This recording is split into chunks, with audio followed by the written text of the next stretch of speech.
Now let's turn to Israel. The protests against Prime Minister Benjamin Netanyahu's judicial overhaul plan have found some new recruits, members of Israel's defense forces. You heard that right. Members of Israel's military are threatening to not show up for training in protest.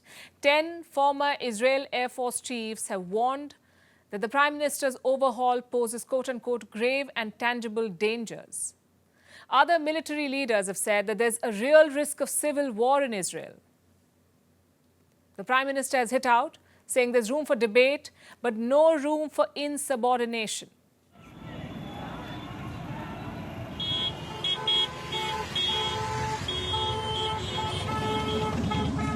Israel is protesting.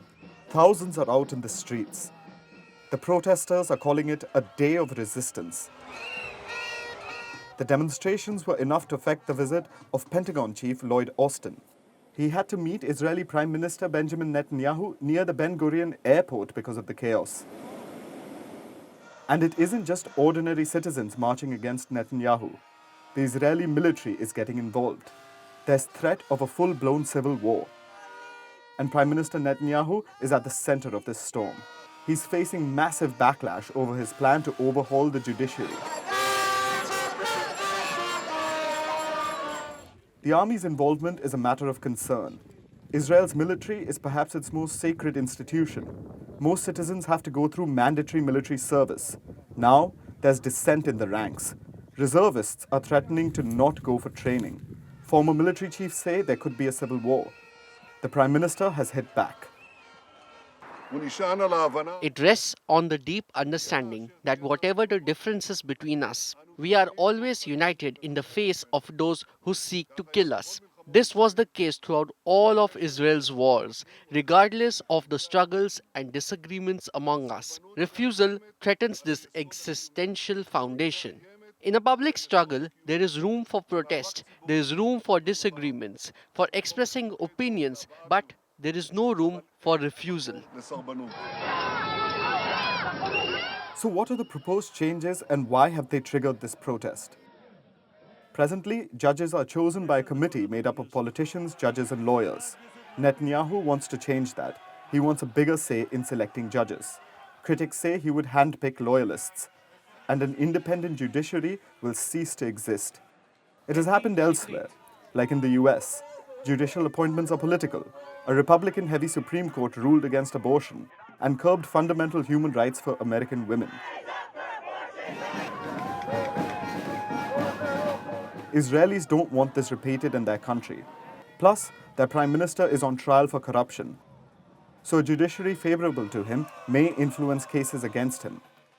The government also wants the ability to overturn Supreme Court rulings.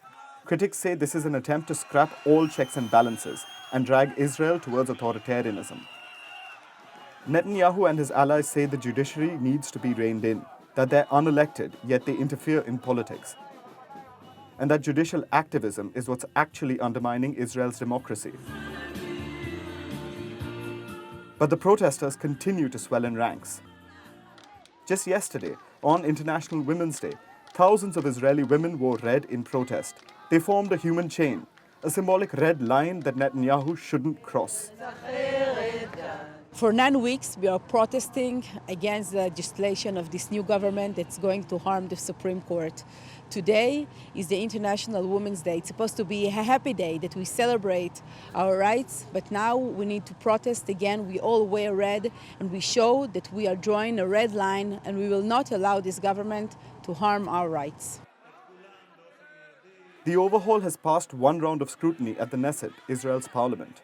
It still has to go through more rounds before it becomes law. That could take months. In the meantime, could Israel see a compromise? According to former defense chief, retired army general and opposition leader Benny Gantz, that doesn't seem likely. There won't be a negotiation until the legislation is halted. We won't concede on our values, and we won't compromise on our democracy. Agreements can be reached. Compromise on democracy, we cannot reach.